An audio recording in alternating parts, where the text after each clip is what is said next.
Welcome to Quad Cities Live. Waiting for the mic there. Thanks for joining us today. I'm Morgan OTA.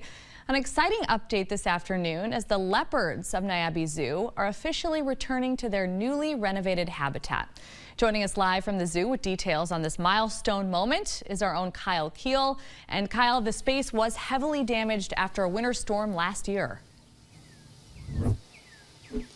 Yes, Morgan, I think we all remember January 2024. We had that week-long stretch where we had about 2 feet of snow. It was actually the snowiest week on record here in the Quad Cities. And I tell you what, it's ironic that we're talking about snow when it's so warm and humid out here, but very exciting times at the Niabi Zoo because $2.5 million in renovations has gone into this project and a lot of improvements from that winter storm back in January 2024. And joining me now is Niabi Zoo Director Lee Jackson. Lee, this is a very exciting time with the renovation of the big cat houses. We are very excited, and as you can see behind me, the big cat exhibits have been completed. They accounted for almost $1.5 million of that 2.5 million, and they are state-of-the-art now. They have been completely redone. The building has been reinforced. The outside enclosures and habitats have been redone up to modern standards. So it's a really exciting time for us. Obviously, the African leopard behind us, he was out just a few minutes ago, but it's nap time for him. I'm sure he's trying to stay cool. So during this process of the renovation after the damage back in January 2024, how were the animals managed? Well, our big cat area was completely shut off. The outside exhibits were destroyed and the building itself was damaged, so everything had to be moved out. So cats were moved to different points in the zoo, mostly off exhibit, where they could be held until the work was completed.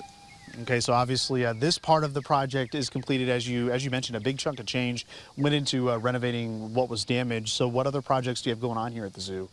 We had damage to the roofs. All of our gutters were destroyed, and a number of our smaller exhibits were damaged or completely destroyed as well, and those have all been repaired or replaced. The only thing left is our bald eagle exhibit, and we're hoping to see that completed in the next few days. Oh, in the next few days, really? It's going to be that soon. So what is that going to consist of?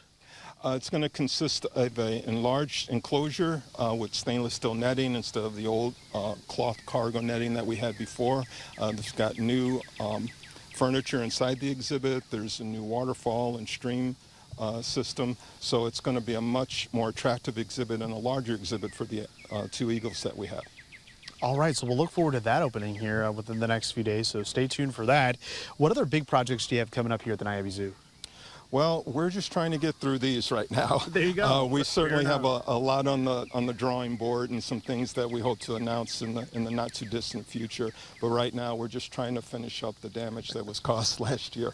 You know what? That's a fair statement. But we'll be sure to stay tuned for those future project announcements. But you got to come out and check out all of the renovations. Again, $2.5 million in renovation. And while we're talking about the heat, you mentioned that these animals they tend to take their little snooze and stay cool. Do you do anything special to keep them cool during the day? Well, one thing you'll notice is all these doors are open. Those spaces are air conditioned, so the cats and most of the animals are free to go in and out as they feel comfortable. We'll use big blocks of ice in some cases. Some animals will have temperature limits. And once they reach a certain temperature, we bring them in like our guinea pigs at 80 degrees, they go in. So it varies from species to species, but we have a lot of methods and a lot of different things that we do to keep everybody cool and safe during the summer. All right, most definitely. So what else is new here for people who haven't been out this year? Well, one of the things besides the cat exhibits and all of the other exhibits that we've renovated and replaced, we have Asian small-clawed otters. And we have not had that species here at the zoo ever, and we haven't had otters at the zoo in at least 20 years. So that's another really exciting change for this year. All right, always something new to check out here at the Niabi Zoo in Coal Valley, Illinois. The zoo is open Tuesdays through Sundays through October 26th. And if you want any more information on the exhibits going on at the Niabi Zoo, you can visit their website. And we'll talk more about that bald eagle project coming up in the next half hour. And also you'll get a chance to take a look at some of the prairie dogs here. And we'll have details on that coming up in the next half hour of Quad Cities Live. But for now, live in Coal Valley, I'm Kyle Keel. Morgan, we'll send it back to you in the studio. All right, Kyle.